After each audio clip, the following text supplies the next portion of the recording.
everybody, Cinema Sickness here again to talk to you about what I bought and what I watched today. And today, I ran out to one of my local Goodwills where I got myself 5 VHS tapes, all for 25 cents a piece. So let's take a look at everything I got. The first VHS I picked up was IMAX, Destination Space. And as I've said many times before, if it has the IMAX logo on it, I'll be picking it up. These are always fantastic documentaries, a hell of a lot of fun to watch. They're very informative, you learn a ton watching them, but they also have some great cinematography, so I absolutely love picking these up and checking them out, and I can't wait to watch this one. The second VHS I picked up was Thunderheart, starring Val Kilmer and a Native American on a motorcycle. That alone sold me on this one. This is a blind buy, but the synopsis did sound pretty interesting, so for 25 cents, I had to pick it up. The next title I picked up was Mumford, which does unfortunately have a little bit of damage there to the artwork, but in time I will replace this title on DVD. What sold me on this one was the lineup. This has a fantastic cast, but most importantly, it stars Martin Short. I am a huge Martin Short fan. If he's in the movie, I'm buying it. So I definitely want to pick this one up, and I can't wait to check it out. The next title I picked up is one I have not seen in a very, very long time, and that was Mad Love. I remember when this came out, I believe back in 1995, this movie was everywhere. It was a huge, huge hit. TV stations like HBO and Prism used to play this one all the time, and then after it had been out for a few years, this was all over cable. So I've seen this movie quite a few times.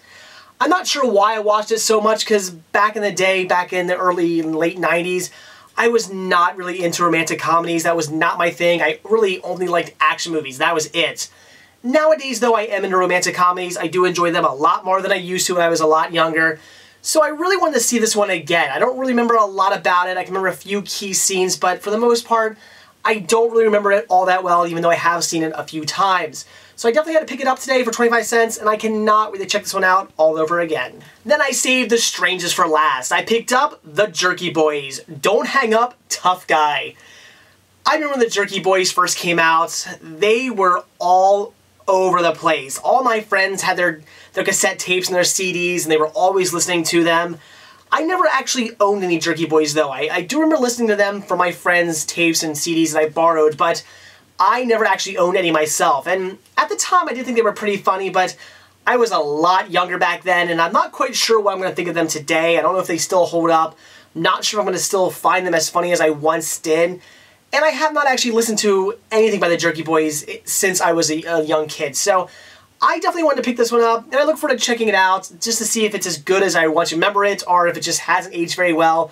Or maybe I've just become more sophisticated, though I highly doubt that. But regardless, wanted to pick this up for 25 cents. I figured that was a great deal, and I can't wait to watch it and see if I still like it. So that's it for what I bought today, so now it's what I watched. And today I checked out a movie that I picked up yesterday, and that was Still Crazy. A movie that I really wanted to see, as I mentioned yesterday, all because of the lineup. This has a fantastic British ensemble, just some amazing English actors in this film. And since a lot of these actors I've seen in other movies that I absolutely love and think they did a great job in, I'm assuming you put them all together, you're going to get a great, great movie.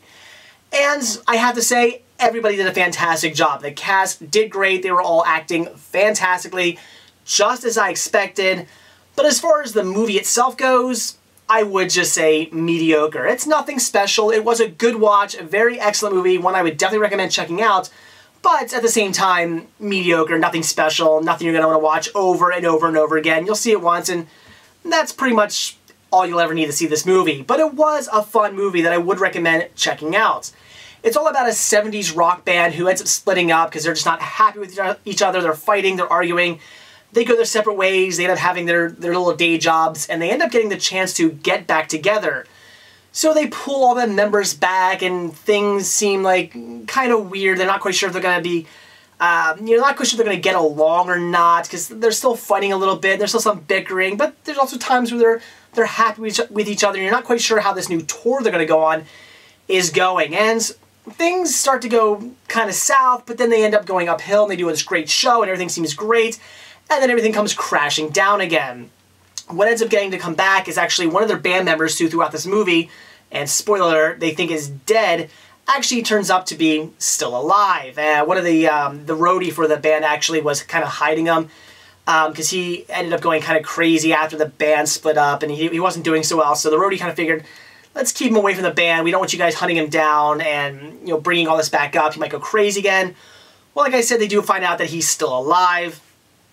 And he is going to come back into the band, but some press guys ask him a lot of really bad questions. He kind of gets freaked out and doesn't come back at first. They do their last concert that they're doing in this movie, and, you know, again, things aren't going so well. The lead singer kind of freaks out and forgets his words, and it just seems that this big concert they're going to put on this huge arena is going to fail miserably. But of course, everything pulls through. The one guy in the band, he's the bassist, who has this song that he likes to sing, but there's this whole rivalry. I can't pronounce that word, so let's just forget it. Between him and the lead singer, they had this song that they both kind of like singing but different ways.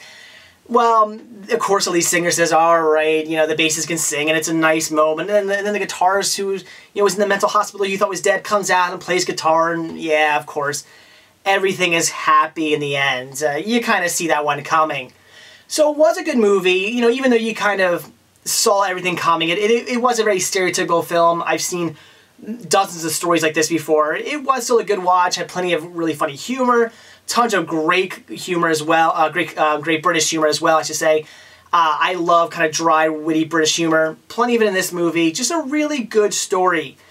Though I would say there's a few problems with it, a few other little like side stories throughout the film that I thought kind of just sort of disappeared. There's a love interest between the new guitars because, as I said, in the beginning of the movie we think the guitarist for the group has died, so they do replace it with a much younger guitarist.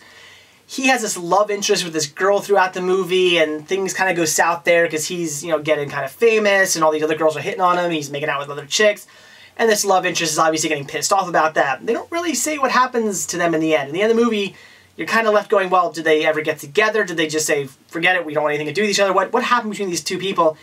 You don't know. Also, the mother of that girl, the love interest, she kind of has this thing kind of going on with the keyboardist of the band. He's always been in love with her, but she loved the guitarist who is apparently dead. So they kind of have a thing going on through the whole movie where they're sort of thinking, well, you know, we're kind of in love with each other, but maybe not, and she can't let go of the guitarist even though he's dead. She still loves him, and it's kind of this big issue. And they end up almost kissing at one point, and, you know, they're just basically maybe in love with each other. I mean, the keyboardist is definitely in love with her, but she might have feelings for him too. Well, once they find out the guitarist is still alive, she goes to see him, and she kind of still has feelings for him, but realizes he was, you know, in a mental hospital and definitely has issues, and I'm assuming she realizes she can't really be with him. But then they don't really say what happens. You know, does she end up getting back with him, or maybe does she get with the keyboardist? What happens there? We just don't know. So there definitely were some backstories in here that just seemed to disappear at the end of the movie, which kind of bugged me. But regardless, it was a fun watch. I would definitely recommend it. Even though it is more or less mediocre, it's nothing, again, it's nothing you're going to want to watch over and over and over again. It's just pretty much a once and done sort of deal. But it was, again, a really good movie. A good story, maybe not perfect, but still really good. Definitely worth checking out. And again, has some fantastic actors in it. Just some of the best British actors that are around right now. So I would definitely recommend checking this one out. So that's it for what I bought when I watched today. Definitely got some great titles today from my local Goodwill. And also watching Still Crazy, it was an enjoyable movie. Yeah, maybe mediocre, like I said, but still a good watch, a good story.